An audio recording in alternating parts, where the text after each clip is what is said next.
All right, hey everybody, minivan theology, random verse number 9, not in the minivan. Nope, this is not a minivan.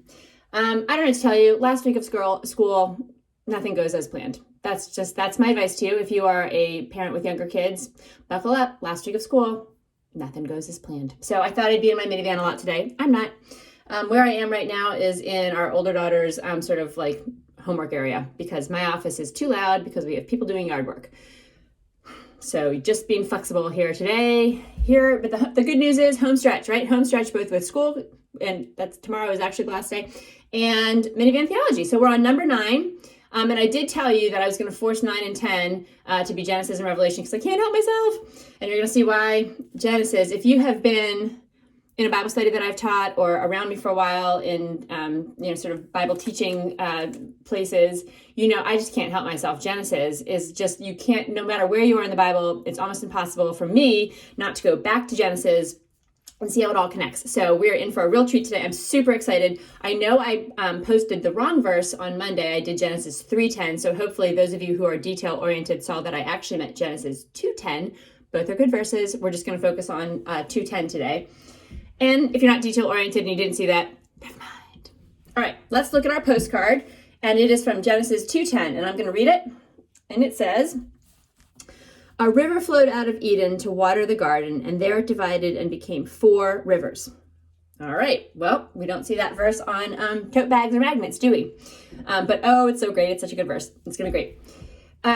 All right, who, what, when? If this is new to you, here we are like near the end of the series. So if this is new to you, now's the time to go back and understand what we're talking about when we use the postcard analogy. But our postcard comes from Genesis 2:10. So we're asking ourselves, what can we learn from just a postcard? Well, we can learn who wrote it, who it's going to, what it is, and when they wrote it. So who wrote it? Well, Moses. So we believe that Moses basically wrote most of the first 5 books of the Old Testament, the Pentateuch. And Genesis, of course, being the first one. We believe that God gave him the law up on Mount Sinai, and during that time communicated to him a lot of this, what we would call prehistory. And Moses wasn't alive during this. Moses wasn't alive for really anything that happens in the book of Genesis.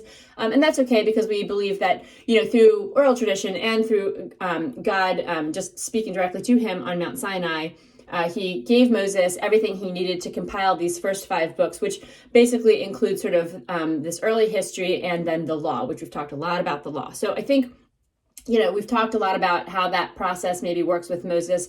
Did other people contribute? Are there other authors here and there that may have written parts of it? Yeah, and that doesn't bother me. That's cool. That's okay. Essentially, Moses wrote the Pentateuch, including Genesis.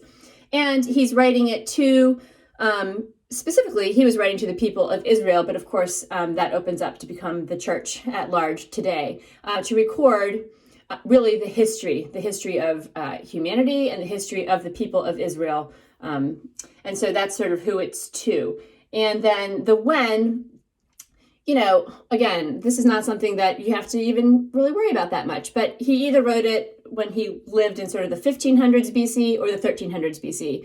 That has to do with the dating of the Exodus, which we've talked about before. Your study Bible, if you have one, I promise, is going to have a page on dating the Exodus.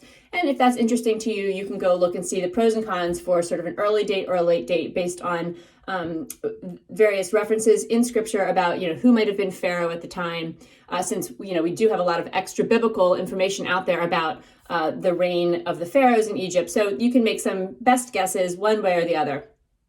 It doesn't really matter. It was a long time ago. So that's sort of the when. And, the what, we're going to get into, that's genre. I love these genre things. But Genesis is interesting because the first 11 chapters of Genesis, the buzzword out there today is it's the origin story. And if you like using, buzzwords like origin story, here you go. This is an origin story. Genesis 1 through 11 really tells the story of the world and humanity. It includes everybody. It's sort of a broad, this is how we got here kind of story. And then the rest of the book of Genesis really focuses in on the people of Israel. What's the history of that very specific people group that would be carried through all of the Old Testament? into the New Testament. So the patriarchs, beginning with Abraham. So if, this is where you get sort of Father Abraham had many sons. That's the second part of Genesis. If you grew up in Churchland, if you didn't, you really didn't miss much with that song. You didn't miss much. It's like the hokey pokey for Christians. Okay, you can turn yourself around. So that's a quick postcard. We're going to spend a lot of our time today taking a drive to the Grand Canyon and stepping out at the rim and taking a look around and hiking down a little bit. That's sort of the analogy that we use here. And so let's look at, let's go and see, where does our verse fall? Well, it falls in Genesis 2. And Genesis 2 is still part of what's called the creation account, which takes place in Genesis 1, 2, and then sort of culminates in a big disaster in 3. And so, if you grew up in Churchland, you've seen all this. Maybe you've seen it flannelgrammed for you. That's exciting. You've probably seen a VeggieTales movie. But if you didn't grow up in Churchland, you probably are also at least familiar with this idea that, God created this creation account, Adam and Eve, all of that. Okay, I'm going to pause here. And we're going to talk a little bit about the creation account. And this is going to be important because this is where people derail. They get to Genesis, they're like, maybe you're like, I'm going to read the Bible, and you get to Genesis 2 and you just, people freak out. This is just where people go and they freak out. There's a huge tension between the church and science. It gets a little ridiculous. Here's what I want to say. There are a variety of ways to think about creation. Okay, so Genesis 1, it starts with the verse, whether you grew up in Churchland or you didn't, I'm sure that everybody knows Genesis 1:1. In the beginning, God created the heavens and the earth, right? And so then we get all into all the different ways that makes sense in 2023, where, there's science that can say certain things about the age of the earth and stuff like that. Here's what I want to say. You may have grown up, and you may be right now watching this, somebody who believes in a literal creation account. That is that those 7 days that God created in Genesis 1 were 24-hour periods. You might believe that the earth is only about 6,000 years old. You might believe that dinosaurs and people coexisted. That may be where you can go to the Creation Museum, wherever it is, somewhere down in Virginia, right? I think so. Maybe not. I've heard it's a great museum. And that may all be sort of where your belief system is. Great. Do you follow Jesus? Then okay, we're good. You may be somebody who is way more into the science side of things. You might say, no, I don't think it was literal. I think that God actually used the Big Bang that the scientists talk about, and maybe used evolution in some way, shape, or form. And the earth is billions of years old, and dinosaurs definitely did not coexist with people. They were millions of years apart or whatever. And, you may find a lot of excitement and joy in thinking about the age of rocks, millions and billions of years old, and fossils and all of that. Great. Do you follow Jesus? Okay. There is a theory about creation that's gotten a lot more attention sort of in my lifetime called the framework theory, that kind of walks the middle between those two. And it says, our human minds can't understand something as complicated as the creation of the universe. And so Genesis is an account that is put into sort of a literary framework where one day corresponds to one sort of creation and so forth and so on, and picks and pulls and says, some of it was literal and some of it, the science is correct, Big Bang, but then God intervened with evolution. Great, so awesome. But do you follow Jesus? Because here's what I want to tell you about creation stories in Genesis. They're not going to save you. So if that's where you're hanging your hat and you're thinking my whole life is going to live or die on the fact that my best friend thinks this rock is 6,000 years old versus 1,000,000 years old, you've missed the point of this story. And that's what I want to talk about today. I have a really actually pretty strong opinion about one of those creation theories, and I'm not going to tell you what it is because it doesn't really matter. It doesn't matter. What I want to know is, do you follow Jesus? And so here are some things that are non-negotiable about the creation account that are the important things that I want you to know. And that's why I've picked this verse. So let's take a look at our verses in chapter 2. And again, it says, a river flowed out of Eden to the water, I need my glasses, to water the garden, and there it divided and became 4 rivers. Now listen carefully. The name of the first is the Pishon. It is the one that flowed around the whole land of Havilah, where there is gold, and the gold of that land is good. Bdellium and onyx stone are there. The names of the second river is the Gihon. It's the one that flowed around the whole land of Cush. And the name of the third river is the Tigris, which flows east of Assyria. And the fourth river is the Euphrates. All right, so you're like, again, that's not going to make a great tote bag. That's not a mug-worthy verse. Oh, but it totally is, and here's why. So there are 3 things that I think are non-negotiable about the creation account here when we're standing at the room. 1, it's real. It is a real thing that happened. And the reason I am so excited about this verse is because it places it in a real location. You just can't get away. The Tigris and the Euphrates. In my study Bible, here's a little map, and it shows you the Tigris and the Euphrates. We don't know where the other 2 rivers were, but we know where the Tigris and the Euphrates were.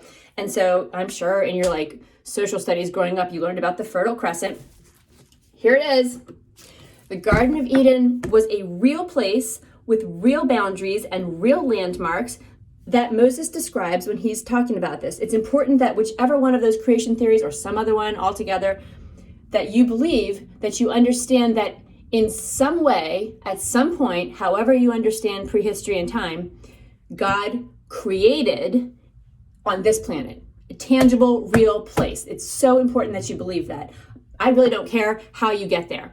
But the point is, it's real. We could jump on a plane right now and we could go over to this area. We're not going to find the Garden of Eden, but we could walk around where they think that it could have been. I mean, there's couple places where they think that the rivers all would have, flowed from one place.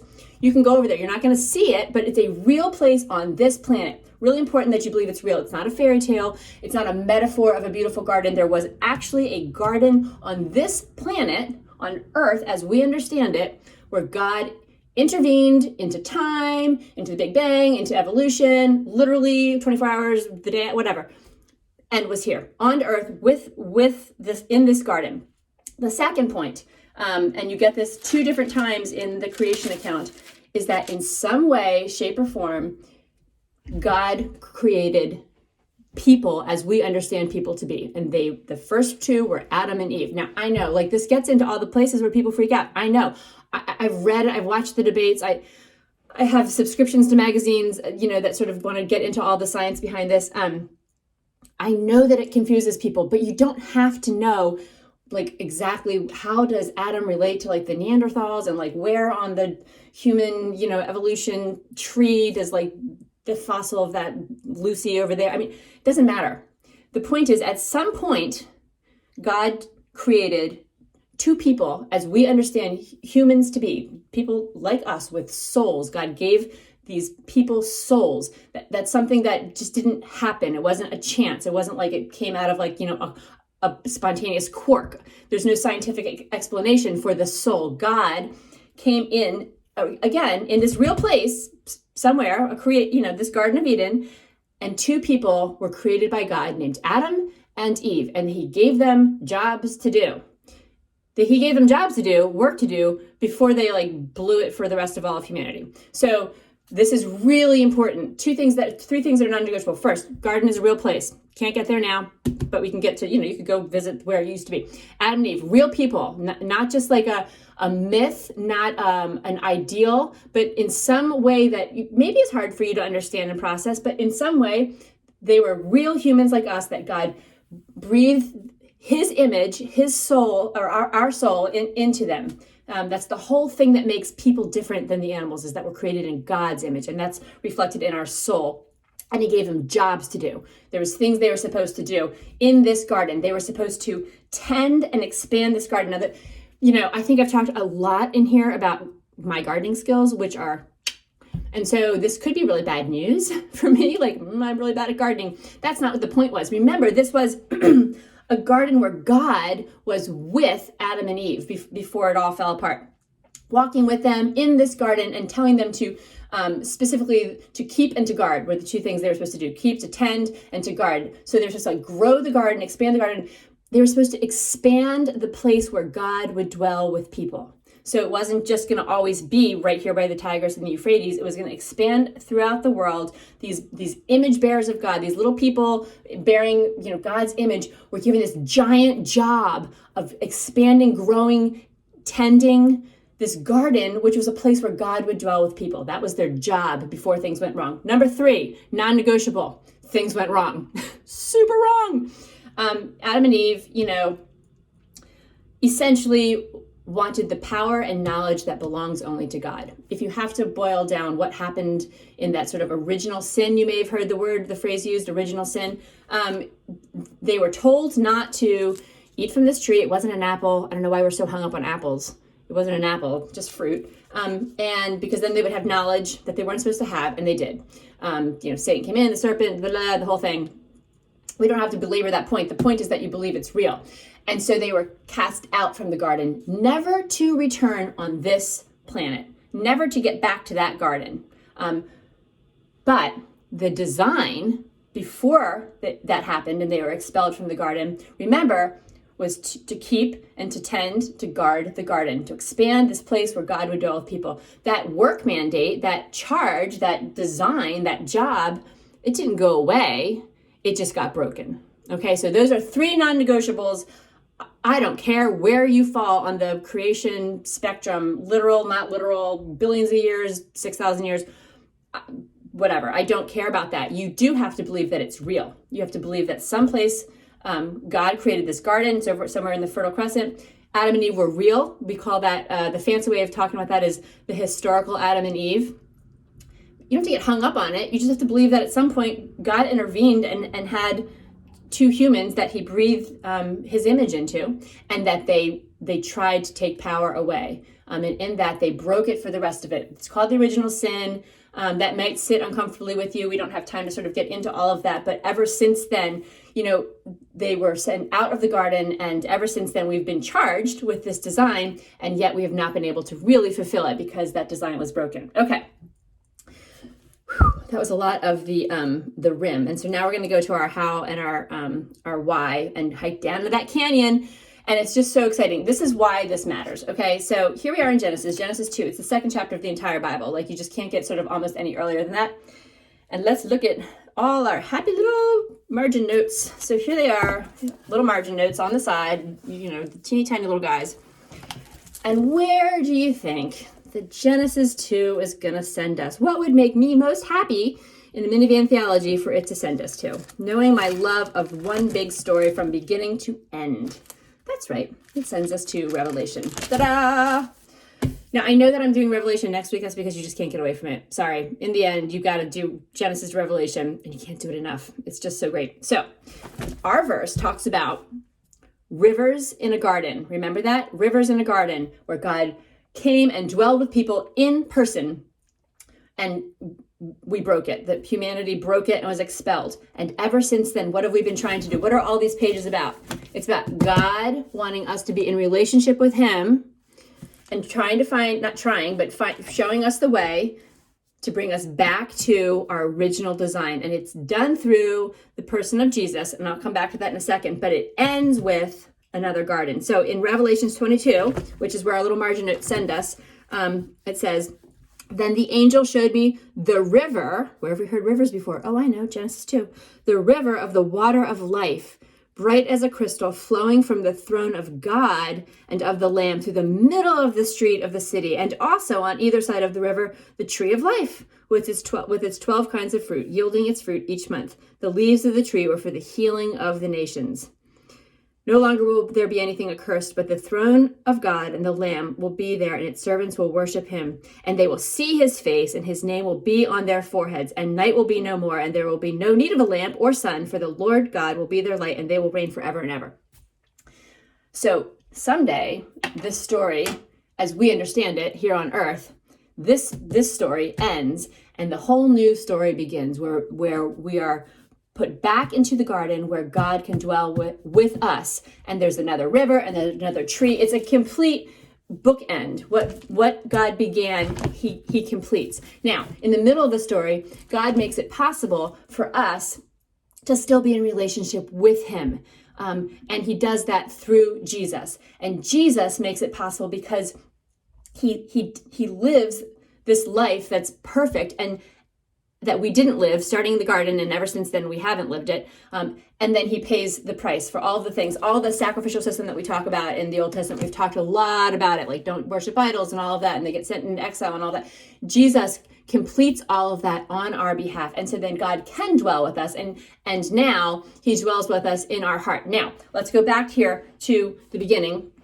What was the charge? Well, the charge to Adam and Eve was to keep and guard the garden, to expand the garden, to grow the garden.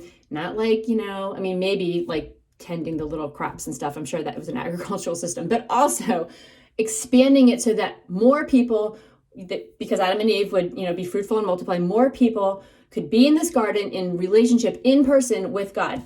So here we are, 2023. Maybe you're like, I don't know, a teacher, a stay-at-home mom, an Uber driver. Maybe you work at Panera or Starbucks. I don't know. But in your heart, something's missing and you're designed to do something really important and really big. And it's this: you're designed to be expanding and growing and keeping the garden and showing how more and more people can live in this garden and be in relationship with God so that he can dwell with them. And we can do that. You can do that in whatever walk of life that you have. Stay-at-home mom, perfect. It's the best. You can do that. You can show people, here's how you can be in a relationship with Jesus. And then Jesus dwells with them. And that's expanding the garden. We all have this sense, this point of our life. Like, what is it? What's the point of our life? What's the point, the purpose of all of this? Why are we here? People are asking that all the time. This is why we are here. You were created for a reason. And it was to glorify God by expanding the garden. And it feels so off a lot of the time because it's all messed up. It's not the way it's supposed to be. But there is a solution, and it is in the person of Jesus Christ.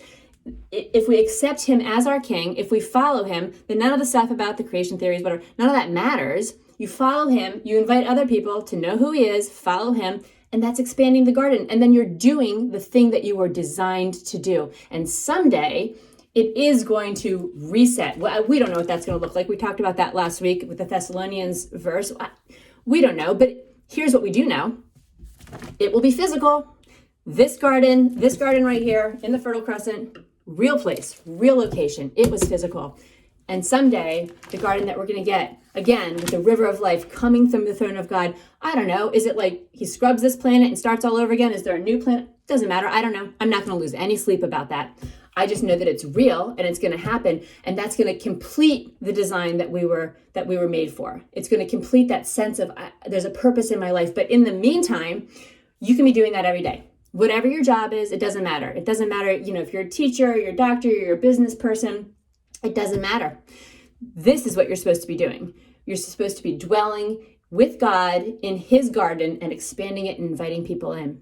And so that is the whole story of the Bible. It makes me just so excited. And it starts in Genesis, and it's so interesting and fun and cool to see. You can't possibly think that this isn't one story. It's so cohesive. What begins in the beginning is completed in the end. There's no way that could be random. There's no way that the Bible is not one story, right? One story, one main character, and it's God, and we get to be part of it. And that should give you a great sense of purpose every single day. All right. We're done. One more week. Next week is the last week, and I'll start in Revelation. Probably I'll end up back in Genesis. No promises, though. All right. We'll see ya.